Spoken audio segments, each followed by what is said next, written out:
जय श्री कृष्णा। आप सभी को जन्माष्टमी की बहुत बहुत शुभकामनाएं।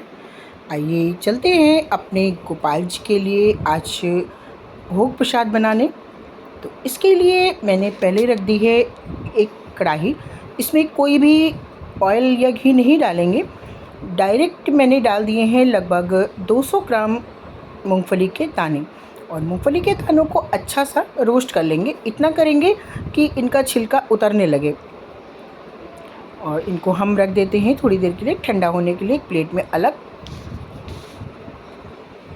अब जब तक मूंगफली के दाने ठंडे हो रहे हैं तब तक हम दूसरा काम करते हैं। सेम प्रोसेस, सूखी कढ़ाई में, इसमें कोई भी ऑयल या घी नहीं डालेंगे।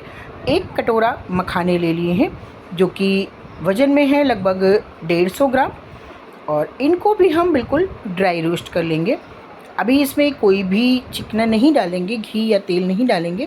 आप चाहें तो इसमें 2 चम्मच देसी घी डाल सकते हैं, लेकिन मैं थोड़ा सा कम ऑयली बनाने जा रही हूँ, इसलिए मैंने ड्राई रोस्ट कर लिए हैं। और इतना करना है कि मखाने अच्छे से क्रिस्प हो जाएं।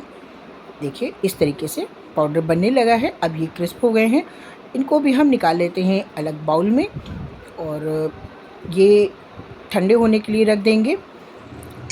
जब तक मखाने ठंडे हो रहे हैं तब तक हम उसी कढ़ाई में जिसमें मैंने मूंगफली के दाने और मखाने भुने थे, उसी में एक खोपरा यानी जो सूखा नारियल होता है उसको छोटे छोटे पीसेस में कट कर लिया है। अभी कद्दूकस नहीं करेंगे, इनको हम छोटे छोटे पीसेस में कट करेंगे। और इनको भी बढ़िया सा एक ड्राई रोस्ट कर लेते हैं लगभग 1 मिनट के लिए, बहुत ज़्यादा नहीं करेंगे। और इसको भी निकाल कर रख देते हैं अलग कटोरी में। अब इसी कढ़ाई में ले लेंगे एक खोपरा कद्दूकस किया हुआ। डेसिकेटेड नारियल नहीं लेंगे, उसमें वो बहुत बढ़िया टेस्ट नहीं आता है, इसलिए हम जो फ्रेश खोपरा होता है उसी को कद्दूकस करके ले लेते हैं। 1 मिनट के लिए इसको भी सौते कर देंगे। और अब निकाल लेंगे एक परात में अलग। उसी कढ़ाई में ले लेते हैं 50 ग्राम मगज़ के बीज और इनको भी हम ड्राई रोस्ट करेंगे। बहुत ही आराम से करेंगे क्योंकि ये चटक जाते हैं, बहुत जल्दी चटकने लगते हैं, तो चिपकने के डर होता है। आराम से बिल्कुल लो फ्लेम पर, और ये सारी चीज़ें, ये सारा प्रोसेस जो है मुझे बिल्कुल लो फ्लेम पे करना है। अगर फ्लेम हाई कर देंगे तो चीज़ें जलने लगेंगी और अच्छे से रोस्ट नहीं होंगी। बिल्कुल लो फ्लेम पर हमारे मगज़ के बीज भी रोस्ट हो गए हैं। अब इनको भी हम उसी परात में निकाल लेते हैं जिसमें खोपरा निकाला था। ले लिया है मैंने लगभग 2 बड़े चम्मच कद्दू के बीज। पम्पकिन सीड को भी हम बस 1 मिनट के लिए गरम कढ़ाई में चला देंगे, थोड़ा सा रोस्ट कर लेंगे ताकि इनके अंदर की नमी ख़त्म हो जाए। और इनको भी निकाल कर हम रख लेते हैं उसी परात में जिसमें मैंने खोपरा और मगज के बीज निकाले हैं। अब इस कढ़ाई में हम ऐड कर देते हैं 1 चम्मच देसी घी। आप चाहें तो यहाँ पर रिफाइंड भी यूज़ कर सकते हैं, लेकिन गोपाल जी का प्रसाद बन रहा है तो देसी घी में बनना चाहिए। ले लेते हैं आधी कटोरी काजू और इन काजुओं को इस बिल्कुल लो फ्लेम पर इस घी में डालकर चलाते हुए फ्राई करना है। काजू को कलर नहीं चेंज करना है, बस नमी निकालनी है, हल्का सा क्रिस्पपन आ जाए और इतना ही करना है। लगभग 1 मिनट हो गया है काजू को रोस्ट करते हुए। अब इसी स्टेज में, इसी घी में हम ऐड कर देंगे आधी कटोरी बादाम। अब इनको भी हम चलाते हुए 1 मिनट तक फ्राई कर लेंगे। ये बढ़िया से क्रिस्पी हो जाएंगे, इनमें कोई कलर नहीं चेंज करना है, बस क्रिस्पी होने तक 1 मिनट तक चलाते रहेंगे। और देखिए बिल्कुल रेडी हो चुके हैं। इनको भी हम निकाल लेते हैं उसी परात में जिसमें खोपरा, मगज के बीज और पम्पकिन सीड निकाले हैं। अब ले लेते हैं आधी कटोरी किशमिश और किशमिश को भी उसी घी में, जो घी डाला था उसमें काफ़ी हद बच गया था, उसी घी में हम किशमिश को ऐड कर देंगे और किशमिश को फूलने तक रोस्ट करेंगे। बहुत ज़्यादा नहीं पकाएंगे वरना किशमिश बहुत टाइट हो जाती है, बस हल्का सा ही फ्राई कर लेंगे। इसको भी इसी परात में हम निकाल लेते हैं। देखिए सारे ड्राई फ्रूट्स रेडी हो चुके हैं, रोस्ट हो चुके हैं, फ्राई हो चुके हैं। अब जो कढ़ाई थी उसमें थोड़ा सा घी था, उसमें हमने 1 चम्मच घी और ऐड कर दिया है और उसको हम गरम होने देंगे। जब घी गर्म हो जाएगा तब हमने ले लिए हैं लगभग 50 ग्राम गोंद, और इसमें से अब हम थोड़ा थोड़ा गोंद इस घी में ऐड करते जाएंगे। और आप देख रहे होंगे वीडियो में, इसको चलाते हुए बढ़िया सा इनका पॉपकॉर्न बनाना है, यानी गोंद को अच्छे से फुला लेना है। सारा गोंद इसी तरीके से थोड़ा थोड़ा करके हम भून लेंगे। अब इसी कढ़ाई में हमने ऐड कर दिया है 2 चम्मच पोस्ता दाना यानी पॉपी सीड्स, और इसको भी हम सिर्फ 1 मिनट तक चलाते हुए रोस्ट कर लेंगे। अब इसमें कोई घी तेल ऐड नहीं करेंगे, बस उसी चिकनी कढ़ाई में 1 मिनट तक पोस्ता दाना को ऐड कर लेंगे, रोस्ट कर लेंगे, और इसके बाद हम इसको भी एक अलग कटोरी में निकाल देंगे। अब जो मखाने रोस्ट करके रखे थे, इसमें से आधे मखाने मैंने अलग कर दिए हैं। अब ये क्यों किए हैं वो अभी मैं आपको आगे बताऊंगी, आप वीडियो में बने रहें। और जो खोपरा रोस्ट किया था वो हम आधे मखानों में ऐड कर देते हैं। अब जो आधे मखाने रखे हैं वो उनको अलग रख देते हैं, और ले लेते हैं मूंगफली के दाने जो रोस्ट किए थे, उनको हाथों से मसल करके वो ठंडे हो चुके हैं, आसानी से इनका छिलका उतर जाता है। देखिए सारा छिलका उतार लिया है। और अब इन दानों में हम डाल देते हैं आधा चम्मच घी, और अच्छे से फ्राई कर लेते हैं ताकि दानों में सोंधापन सा आ जाए। देखिए इस तरीके से हल्का हल्का सा कलर चेंज हुआ है, बहुत ज़्यादा कलर नहीं चेंज करना है। इनको भी निकाल लिया है अलग प्लेट में। अब हम ऐड कर देंगे इसमें 1 चम्मच देसी घी, और ले लेते हैं सौंठ पाउडर यानी ड्राई जिंजर पाउडर 1 चम्मच, और इसको हम इस घी में डालकर अच्छे से खुशबू आने तक भून लेंगे। बहुत ज़्यादा देर नहीं भूनेंगे, और गैस की फ्लेम को बिल्कुल लो ही रखेंगे। देखिए बहुत अच्छे से भुन गया है, बहुत अच्छी सी खुशबू आने लगी है जिंजर की। अब हम इसको निकाल लेते हैं अलग कटोरी में। देखिए सारी तैयारियां लगभग हो चुकी हैं, सारे मेवे रोस्ट हो चुके हैं, फ्राई हो चुके हैं। अब हम अपना प्रोसेस स्टार्ट करते हैं इनको बनाने का। तो बनाने के लिए जो गोंद फुलाकर रखा था, जो गोंद तल के रखा था, उसको हम एक चपटे तले वाली ग्लास की तली से इस तरीके से बिल्कुल मैश कर देंगे। इसमें से थोड़ा सा गोंद हम अलग निकाल लेते हैं। एक प्लेट में मैंने रोस्ट किए हुए थोड़े से मखाने, थोड़े से मगज के बीज, थोड़ा सा कद्दूकस किया हुआ खोपरा, काजू और बादाम थोड़े थोड़े से निकाल कर अलग रख लिए हैं। ऐसा क्यों किया है ये भी आप वीडियो में बने रहें, मैं आपको आगे भी बताऊंगी। और उसको अलग जो निकाला है रख देते हैं, और सारे गोंद को बिल्कुल अच्छा सा पाउडर में बना दिया है, उसको अलग कर दिया है। अब जो रोस्ट किए हुए आधे मखाने रखे थे उनको हम ऐड कर देते हैं मिक्सर जार में, और एक दरदरा पाउडर तैयार कर लेते हैं।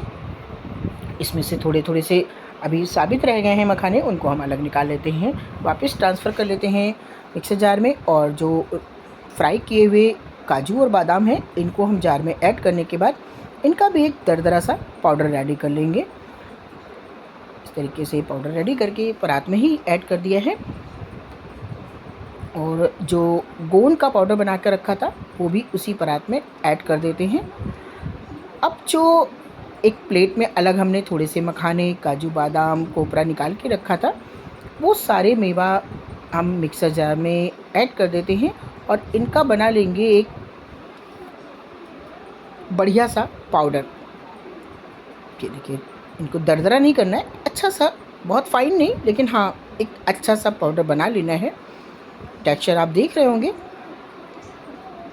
ये मेवे का पाउडर पूरा रेडी हो चुका है। इसको हम अलग साइड में रख देते हैं, और अब शुरू करते हैं भोग प्रसाद बनाने की। तो इसके लिए अब हम ले लेंगे एक, पहले तो जो पोस्ता फ्राई करके रखा था उसमें से 1 चम्मच पोस्ता हमने जो सारे ड्राई फ्रूट्स का पाउडर बनाया है महीन वाला, उसमें ऐड कर देते हैं, और 1 चम्मच पोस्ता हम परात में ऐड कर देते हैं जिसमें सारे मेवे पड़े हुए हैं। इसमें भी थोड़े से बादाम साबित से दिख रहे थे, इनको हम वापस से उठा लेते हैं, और आप चाहें तो इनको चाकू से छोटा छोटा कर दें या मिक्सर जार में डालकर एक बार फिर से चला दें। इस तरीके से बिल्कुल साबित से हैं तो वो खाने में बुरे नहीं लगेंगे, लेकिन थोड़ा सा अलग अलग से दिखेंगे, इसलिए इनको हम एक बार महीन कर देते हैं।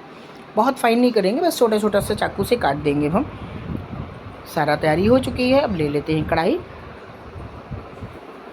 जिस कढ़ाई में सारे मेवे वगैरह फ्राई करे हैं उसी कढ़ाई में मैंने ऐड कर दिया है 1 कटोरी चीनी, और जिस कटोरी से चीनी ऐड की है उसी कटोरी से 1/3 हिस्सा यानी 1/3 हिस्सा ऐड करेंगे इसमें पानी, आधे से कुछ कम।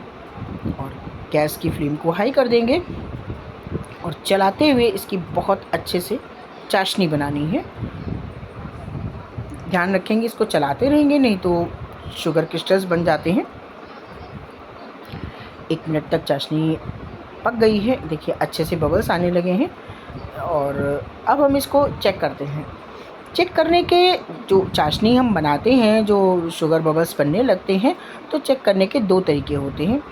एक तो होता है हम कलछी को पलटकर घुमाकर देखते हैं, और दूसरा तरीका जैसे जो मैं कर रही हूँ, पानी में चाशनी की कुछ बूंदें डालेंगे और इकट्ठा करके देखेंगे। अभी ये इकट्ठा नहीं हो रही हैं, इसके मतलब अभी 1 मिनट इसको और पकाएंगे। अब दोबारा से करके देखा है, देखिए बहुत अच्छे से ये बनने लगा है। अब इसी स्टेज में जो मूंगफली के दाने भून कर रखे थे, इसमें थोड़े से खोपरा मिला दिए थे, वो ऐड कर देते हैं इस चाशनी में, और गैस की फ्लेम को कर देंगे ऑफ़। अब इस समय पर गैस की फ्लेम को ऑन नहीं रखना है, ऑफ़ करना है, और कॉन्टीन्यूसली स्पैचुला से प्रेस करते हुए चलाते रहेंगे ताकि ये सारे दाने शुगर से अलग अलग हो जाएं। वरना अगर आप नहीं चलाएंगे तो वो बिल्कुल आपस में चिपक जाएंगे, ये कतली टाइप के बन जाएंगे। लेकिन मुझे अलग अलग दाने चाहिए। इस तरीके से ये पीनट्स पाक बन रहा है, और इसको देखिए इस तरीके से खूब बढ़िया सा प्रेस करते हुए। अभी ये काफ़ी गर्म है, इसी गर्म में ही हम इसको खूब बढ़िया सा प्रेस करते हुए चलाते जाएंगे। देखिए बिल्कुल अलग अलग दाने हो चुके हैं। अब इन सारे दानों को हम ऊपर से निकाल लेंगे, बिल्कुल अलग बर्तन में कर लेंगे। देखिए ये सारे निकल आए हैं हमारा खोपरा और दाने। अब नीचे का जो हमारा बूरा बचा है, यानी शुगर का पाउडर बचा है, वो इसी कढ़ाई में रहने देंगे। अब इसी कढ़ाई में आधी कटोरी चीनी और ऐड कर देते हैं, और इसमें हम कर देंगे वही जितना पानी पहले किया था, यहाँ आधी कटोरी से कुछ कम 1/3 हिस्सा पानी ऐड कर देंगे, और गैस को ऑन करके अब इसका फिर से मुझे बनाना है बहुत अच्छा सा चाशनी। देखिए काफ़ी थिक चाशनी बन गई है। ये देखिए ये बिल्कुल टाइट बन गया है, एकदम उठने लगा है हाथ से, यानी चाशनी हमारी रेडी है। अब इसको चलाते हुए देखिए इस तरीके से चलाते रहेंगे, और अब हम गैस की फ्लेम को ऑफ़ कर देंगे, और 1 मिनट के लिए चाशनी को इस तरीके से बराबर कॉन्टीन्यूसली मैंने गैस ऑफ़ करने के बाद कंटिन्यू चलाने लगेंगे। जब लगे कि चाशनी हल्की सी ड्राई होने लगी, यानी थिक होने लगी, उसी स्टेज में जो ड्राई रोस्ट किए हुए मखाने और खोपरा रखा हुआ है उसको ऐड कर देंगे, और सेम प्रोसेस कलछी से यानी स्पैचुला से प्रेस करते हुए कंटिन्यू चलाएंगे। अगर नहीं चलाएंगे तो वो एक साथ चिपक जाएंगे, जो कि बाद में नहीं जल्दी छूट पाते हैं। और अभी गरम है, गरम में हम इसको बराबर कॉन्टीन्यूसली चलाते रहेंगे। तो देखिए एक एक मखाना हमारा बिल्कुल अलग हो गया है, और सब पर बहुत अच्छे से शुगर की कोटिंग हो गई है। ये रेडी हो गए हैं हमारे मखाना पाग। अब इसमें भी ऊपर से मखाने को हम अलग बर्तन में निकाल लेते हैं। इस तरीके से देखिए मखाना और खोपरा बहुत ही टेस्टी लगते हैं पके हुए। आप लोग अपने गोपाल जी के लिए क्या क्या बनाते हैं प्लीज़ डीएम करें। इसमें भी काफ़ी बूरा बच गया है। अब हम इसमें ऐड कर देते हैं 2.5 कटोरी चीनी, यानी जिस कटोरी से नाप ले रहे थे उसी कटोरी से 1 कटोरी, 2 कटोरी और आधा कटोरी। अब हम इसमें ऐड कर देंगे सेम कटोरी से 1.5 कटोरी, यानी 1 कटोरी पूरी और आधी कटोरी पानी, और गैस की फ्लेम को हाई करके इसकी भी एक बढ़िया सी चाशनी बनने देंगे। खूब बढ़िया सा चलाते हुए चाशनी बनने देंगे। जब तक चाशनी रेडी हो रही है तब तक हम परात में ग्रीस कर लेते हैं। बढ़िया सा चारों तरफ से घी लगाते हुए परात को ग्रीसिंग कर लेंगे, क्योंकि बाद में हमारे पास टाइम नहीं मिलेगा। ये प्रोसेस मुझे पहले ही करना है। जब तक चाशनी रेडी हो रही है तब तक आप कर लें इसको। और इसके बाद अब हम अपनी चाशनी चेक करते हैं। देखिए चाशनी में अच्छे से बबल्स आने लगे हैं। देखिए कलछी को पलट कर देखा है, हल्की सी चाशनी में थिकनेस आने लगी है। और अब हम इसको पानी टेस्ट भी करते हैं। देखिए बहुत अच्छा सा नहीं बाइंड हुआ है, यानी अभी 1 मिनट इसको और कुक करना है। थोड़ी सी चाशनी और थिक होने देंगे, बहुत ज़्यादा नहीं थिक होने देंगे वरना ये कड़क हो जाती है। बस चलाते हुए बस 1 मिनट के लिए और इसको हम पकने देंगे इस तरीके से। और अगर आपको लग रहा हो चाशनी आपकी गंदी बन रही है, थोड़ा सा कलर उसका डार्क आ रहा है, तो यहाँ पर आप 1 चम्मच दूध डाल सकते हैं, उससे गंदगी निकल जाती है। चाशनी बिल्कुल रेडी हो चुकी है। अब जो हमने दरदरा पाउडर बना के रखा था मखाने और बादाम काजू का, उसमें सारे सीड्स मिले हुए थे, पम्पकिन सीड्स, मगज के बीज, पोस्ता दाना, वो सारा पाउडर हम इस चाशनी में ऐड कर देंगे। और अब इसको हम हल्के हाथों से बढ़िया सा चलाएंगे। गैस की फ्लेम को ऑफ़ कर देंगे। बहुत ज़्यादा देर नहीं चलाना, सिर्फ आधा मिनट ही इसको हम चला के मिक्स कर देंगे ताकि सारी चाशनी मेवा में भर जाए। और फटाफट अब हम जो ग्रीस की हुई परात है उसमें हम इसको ट्रांसफ़र कर देंगे। ये हमारा बहुत अच्छा सा ड्राई फ्रूट पाक बन गया है। इसको बहुत अच्छे से प्रेस करते हुए परात में इस तरीके से सेट कर देंगे। अब इसमें गरम गरम में ही नाइफ़ से, एक शार्प नाइफ़ से कट लगा देंगे। बहुत छोटे पीस नहीं काटेंगे, नहीं तो ये टूट जाएंगे। थोड़े से बड़े बड़े पीसेस में इसका हम कट लगाएंगे इस तरीके से। आप लोगों ने जन्माष्टमी की क्या क्या तैयारियां की थी, आप लोगों ने गोपाल जी के लिए क्या क्या प्रसाद बनाया था, प्लीज़ डीएम करें, बताएं। और जो मैं अपने गोपाल जी के लिए, अपने लड्डू गोपाल के लिए प्रसाद बना रही हूँ, आपको ये प्रसाद कैसा लग रहा है? अगर आपको प्रसाद अच्छा लग रहा हो तो प्लीज़ कमेंट में राधे राधे बोलें। आज तो बहुत खुशी का दिन है, मेरे गोपाल जी का जन्मदिन है, आज मेरे कान्हा का बर्थडे है, तो आज तो खुशियाँ दुगनी चौगनी हो जाती हैं। अब सारे पाक तैयार हो चुके हैं। कढ़ाई में काफ़ी हद तक इसमें मेवे लगे हुए हैं। उस कढ़ाई में अब मैंने ऐड कर दिया है 2 कटोरी पानी और आधी कटोरी गुड़ और आधी कटोरी चीनी। आप चाहें तो यहाँ पर पूरा 1 कटोरी चीनी या पूरी 1 कटोरी गुड़ भी ऐड कर सकते हैं। मैंने आधी कटोरी पानी और आधी कटोरी चीनी ऐड किया है।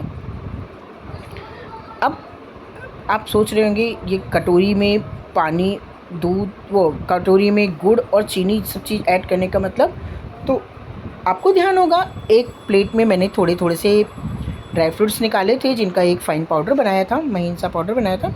अब बारी है उसकी। अब इस चाशनी को मुझे बहुत ज़्यादा पकाना नहीं है, इसमें 1 तार या 2 तार नहीं करने हैं, बस हल्का सा कुक करना है। बढ़िया सी चाशनी उबाल आ गई है 2-3 बार। अब हम जो पाउडर बनाकर रखा था ड्राई फ्रूट्स का, वो इसमें ऐड कर देंगे। और साथ में अब इसमें ऐड करेंगे जो जिंजर पाउडर हमने घी में भून के रखा था, उस जिंजर पाउडर को इसी चाशनी में ऐड कर देंगे। आप समझ गए होंगे ये बन रहा है हरीरा, इंस्टेंट हरीरा। इसमें कोई भी ड्राई फ्रूट्स भिगोए नहीं गए हैं, कोई भी इस तरीके से पीसे नहीं गए हैं। फटाफट बनने वाला हरीरा बनाकर देखें, बहुत अच्छा टेस्ट आता है। यहाँ पर इसमें आप आधा चम्मच जीरा भिगोकर पीस लें, उसको भी ऐड कर दें तो और भी ज़्यादा यमी टेस्ट आता है। लेकिन मैंने नहीं जीरा किया है, मैं अपने गोपाल जी के लिए बना रही हूँ, इसलिए मैंने जीरा नहीं किया है। अब इसमें हम कर देते हैं 1 मुट्ठी किशमिश ऐड। किशमिश ऑप्शनल है, अगर आपको ना अच्छी लगे तो आप मत ऐड करें। थोड़े से मगज के बीज और थोड़ा सा कद्दूकस किया हुआ कोपरा, सब कुछ ऐड करके अब हम इसको लगभग 5 मिनट तक पकने देंगे। जब लगे कि ये सारा मिक्सचर थोड़ा सा थिक होने लगा है, हल्की सी थिकनेस आने लगी है, उसी समय इसमें हम ऐड कर देंगे 1 मुट्ठी मखाने। देखने में थोड़े अच्छे लगते हैं, ऊपर से साबित से मखाने डालें तो। देखिए 2 मिनट तक कुक होने देंगे। मखाने हमारे अच्छे से सौगी हो गए हैं और मिक्सचर भी काफ़ी गाढ़ा हो गया है, थिकनेस अच्छी आ गई है। बस इसी स्टेज में अब बहुत ज़्यादा थिक नहीं करेंगे, नहीं तो बिल्कुल थिक हो जाएगा, क्योंकि ठंडा होने के बाद थोड़ा और जमेगा। देखिए बिल्कुल रेडी हो चुका है। अब हम गैस की फ्लेम को ऑफ़ कर देंगे और इसको भी हम ट्रांसफ़र कर लेते हैं एक दूसरे बर्तन में। ये देखिए हमारी जो ड्राई फ्रूट्स पाक थी वो रेडी हो चुकी है, बिल्कुल तैयार है। अब हम इसको अलग अलग कर लेते हैं पीसेस में। आज हमारे गोपाल जी का जन्मदिन है, आज हमारे कान्हा का जन्मदिन है, तो आज तो कोई भी बात ऐसी नहीं करते हैं कि जिससे लगे कि हाँ कुछ आज बुरा लग रहा है। आज खूब खाओ, खूब पियो, खूब खुश रहो और राधे राधे गाते रहो और खूब अच्छे अच्छे पकवान बनाओ। आप लोगों ने क्या क्या पकवान बनाए हैं गोपाल जी के लिए, आप लोगों ने गोपाल जी के लिए क्या क्या तैयारियां की हैं, और इस तरीके से सारी पाग हमने एक बंद में ढक्कन में रख दिए हैं। और ये रखे हैं हमारे मूंगफली के दाने, और ये हैं हमारे मखाने पके हुए, और साथ में हरीरा। ये सारी चीज़ें भोग प्रसाद बन गया है। अब रात के 12 बजे हम अपने कान्हा जी का जन्मदिन मनाएंगे, अभिषेक करेंगे, तब हम इन चीज़ों का भोग लगाएंगे। और हमारे मंदिर का यानी कान्हा जी का भोग का जो वीडियो है वो कल आपको मिलेगा।